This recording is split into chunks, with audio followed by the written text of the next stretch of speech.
Swanee Queen Show, where we talk about fatherhood and the powerful influence of black fathers in sports and entertainment life. It's the Swanee Queen Show on WOLB 1010 a.m.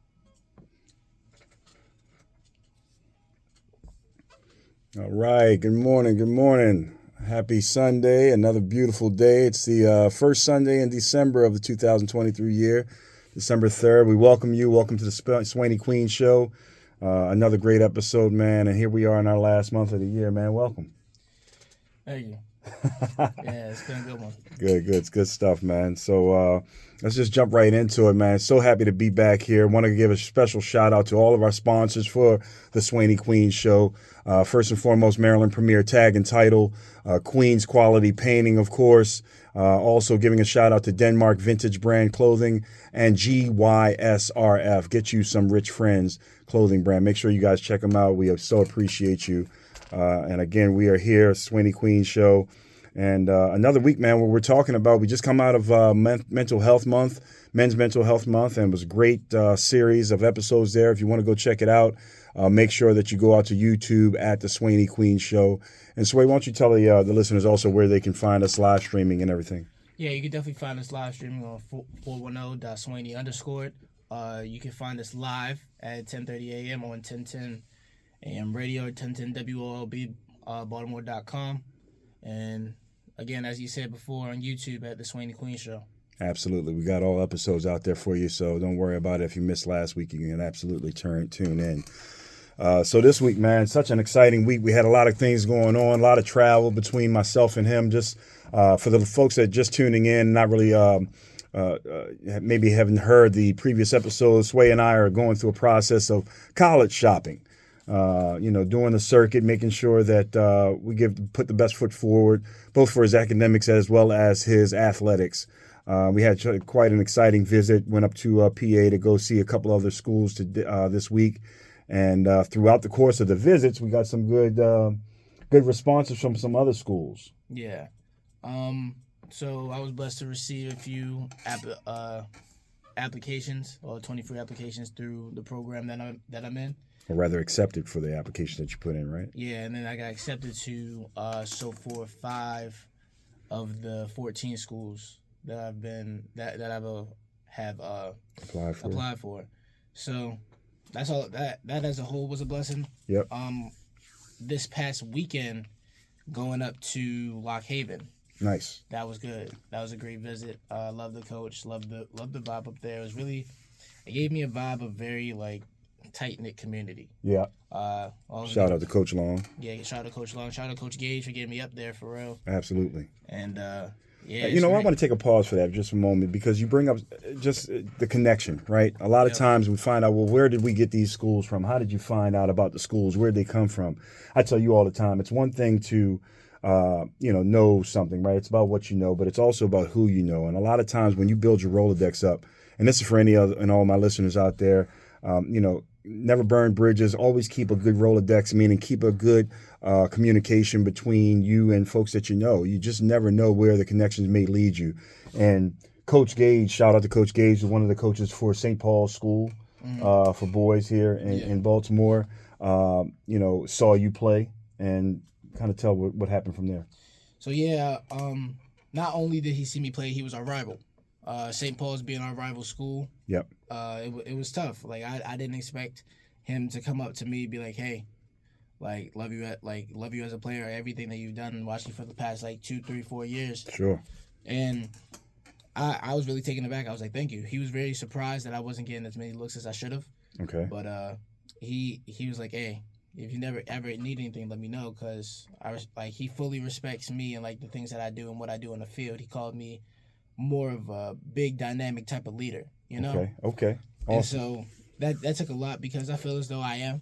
Yep. And that's not even in the gloating type of area. That's more so as a recognition. I like to take control. I like to be the general. Sure. And coming from BL and coming from a St. Paul's coach that put me in contact directly after our semifinal game, after they beat us in the semifinals. Yeah, I wish I could have that back often. I know you do. We all do. After they beat us in the semifinal, he got my contact information, immediately put me in contact with the coach, and the next day I was on the call. Yeah. And so, and that takes a lot of love, and maturity, especially out of a coach, and respect, to go to a player that you see is like best fit for the top level. You Yep. know? Absolutely. And he told me personally, like, if you keep this up, you could be bigger with this, whether it just be in college, whether it be further in college. Now, How'd that make you feel? that made me feel good because, I've never really thought, I have thought in that way, but that's just me. Yeah. Hearing somebody else see that and say that is just so like heartwarming. Yep. And uplifting. So going through that whole process, it just shows the respect and maturity that he has. And for me as a player, it shows maturity because at the end of the day, it was end of a playoff game, end of our season, and in my senior season, they knocked us out. They celebrating, they rushing the field. Yeah. In all reality, I could have went a whole different route and just like, nah, I don't want to talk right now. Right. And then if I would have did that, I wouldn't be in the position that I'm in right now. So through your conversation, your openness, even through a loss, you're able to have a conversation with him, and that conversation then leads to him suggesting or referring you to the head coach at a Division II university. Yeah. That's awesome. Yeah, and I feel like even in tough circumstances, Yeah, like depending on what's going on, there's always a little bit of good that you can find. absolutely. And that can later on be better than what you expect. Absolutely. And you could definitely see that through what's an example of like big maturity like levels? Yeah. I think this past weekend, like what was going on, I feel like I've matured fully. So what do you mean by that? What allowed you to feel like that? Like, when you say you matured fully, like what gave you that, like the jump of the brooms feeling? Like, so this past week, Yeah. I was building up to do my senior speech. Okay. Which is for BL the biggest thing a senior year. You're speaking in front of the entire upper school plus faculty. Okay. And letting them know like something that's dear to you and showing a little bit of vulnerability. Okay. So leading up to this, I had to talk to different people, get different feedback, like make sure that that's good, as well as keeping on top of my classwork. Okay. And for me to go out and speak about what I did at that time, Sure. I felt like it was like I was scared. I won't lie, I was scared. Okay. Definitely was scared. I wasn't scared of like what people thought. Okay. I was just scared to do it in general. Gotcha. Just a speech. Yeah, the Period. speech. Just be able to speak in front of people. Yeah, but like to overcome that fear and to overcome that, like, I guess adversity. Yeah. Felt great. How many people do you think you were in front of? I was in front of, if it was the entire upper school, I think I was in front of about 300 people, yeah. So 300 people. So let me kind of set the tone for the listeners out there. So you're going through a senior speech. It's you of one of three other folks. Yep. That, and the senior class for you is probably about, what, 80? Yeah, just about 80. So your senior class is about 80 folks. And then back in September, his high school started doing these senior speeches. And they probably did about 4 students at a time. And this was the week in which Sway was a part of that 4-student class and had to give his speech. Now, again, in front of a faculty of about 300 parents, students, as well as staff. Yep. And your graduating class from a black perspective is probably about 10%, maybe about 7 or 8 guys, including yourself. It's not many of us. And I was just told that's 380 instead of 300. So okay, it was more than expected. Yeah, 380 and that's from students. For students, right? And then faculty is probably about 400. So it's huge, right? So you're on the podium, you're speaking in front of those, in front of everyone, and the crowd is predominantly white. Yep. And so that's kind of like a silent fear, just to kind of get over and have the command of everyone that's looking at you, to be able to kind of converse about something that's super important to you. And what was that subject matter for you? For me, the subject was me going through and battling through different adversities as I get to the point that I am now.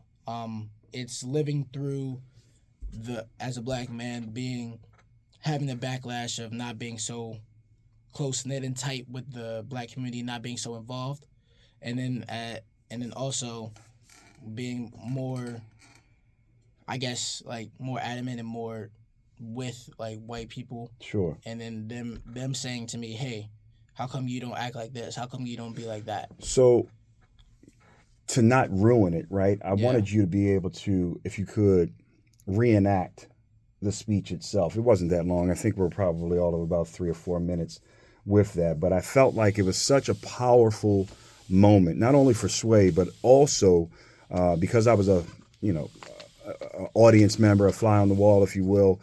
I got an opportunity to look around, and the captivated state that he had the crowd in based off of his speech was amazing. Very beyond proud, of course, of him being able to go ahead and accomplish the senior speech, but more importantly, just proud of the confidence and the courageousness that it took in order to have his subject matter spoken about through his speech. And for all my listeners out there today, I thought it'd be a special moment for us to be able to kind of tap in and listen into what came out of the mouth of babes, right? What came from my son to the faculty that get everybody as a standing ovation when he was complete. So I thought that was powerful. So, Sway, if you don't mind, man, if you could bless us with your speech, and just before we start, just to let you know that the phone lines are open for all our listeners. Anyone who wants to comment, call in, please do so. We welcome your voice. We welcome your comments. We welcome your opinion. It's 410-481-1010. Again, the number is 410-481-1010. We are live streaming all through up until 11 o'clock, and the phone lines will be open. So, Sway, go ahead, man. Sup, coon? You're so whitewashed. You traitor. You're like an Oreo. These are the names I've been called by nearly every black friend or family member I have due to me not being more active and aware of what is going on in the black community. Not like the rest. Surprisingly smart. Well-mannered. These are some things white people say to me for me just being me. Everyone talks about the struggle of a black man in a white society or the oppression of black people, but no one talks about the black backlash of a black man may get if he's friends with a white person or has relations with someone outside of his race. All my life, I went to predominantly white schools and began to find all girls of different races attractive. I spoke well, presented myself well, and never disrespected an adult. I was raised well. My mom tried to protect me by repeating the same story about these black men that were having their lives ruined, but as soon as I went into middle school, she could not shield me from the attention and stereotypes I would have to endure. I started middle school in the fall of 2017 at Perry Hall Middle. A new beginning for me. The people were nice, the vibe was great, and I was gaining new friends of all races rapidly. Even though Perry Hall was a predominantly white institution, it still had a good bit of diversity. There were Hispanic, African American, Asian, Middle Eastern, a little bit of everything. I was so happy and thought that nobody would judge anyone in any way, but man, was I sadly mistaken. In 6th grade, I hung out with everyone, especially white people. At lunch, in class, or outside of school, I would gravitate towards white people. Everyone took notice. Why don't you hang out with people like you? I don't know. How come you don't talk like a black person? I don't know. Why don't you act black? I don't know. The people I thought were my friends would ask me these questions repeatedly as if I was something they've never seen before, as if I was an alien. I would try to explain to them that my skin color doesn't define who I was, but all they saw was black. As I got older, I surrounded myself with people that would embrace my difference and support my ideas and opinions. I matured over my time in middle school and used what I experienced and learned to become a better person as I transferred into high school. I made new friends, became closer with old ones. I had a friend in particular who was my best friend. She was white, and she would become my girlfriend. She met my family, and they all liked her, and they liked how happy I was with her. Everything was smooth and sweet, and there were no arguments. I was actually happy. That was until I met her grandfather. I felt the animosity as soon as I entered for dinner. The old school morals were still around, and I could see he didn't like me with his granddaughter. Her grandfather blatantly said that we wouldn't be together forever, and that set me off. I let her grandfather's statement dictate how I saw her as an individual. how I would be accepted in her family. I couldn't get over this incident, and it broke us up a few months later. I was in total disarray. I was constantly checking up on her, saying sorry even though it wasn't my fault, and even calling her late at night. I felt like I was in love, but my parents said I didn't know the concept of love yet. I was taught not to love anyone but my family.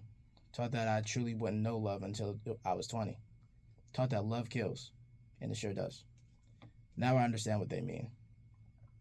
My friends would make fun of me because of how vulnerable I was. I expressed when I was sad or mad, and they said it was weak of me to show that as a black man. I had a mix of friends of all races, but the main group of people that would say I'm weak were the friends that looked like me. Even in high school, I couldn't escape the backlash of liking someone outside my race. I get so comfortable that I think I can talk about anything, but I can't. I think I'm welcome with open arms by any group of people, but I'm not. I act like the opinions of other people in my life don't hurt me, but they do. I feel like a book because so many people say these mean and hateful things about me, and I just store them inside. And once someone comes and tries to read me, they get confused because they don't expect the pages to be so sad and sweet. They don't expect the inside of the book based on what they saw on the cover. But there are a few people that are willing to read my pages for what they are. Rel, Leon, Tracy, Garb, Mason, Nate, Gimme,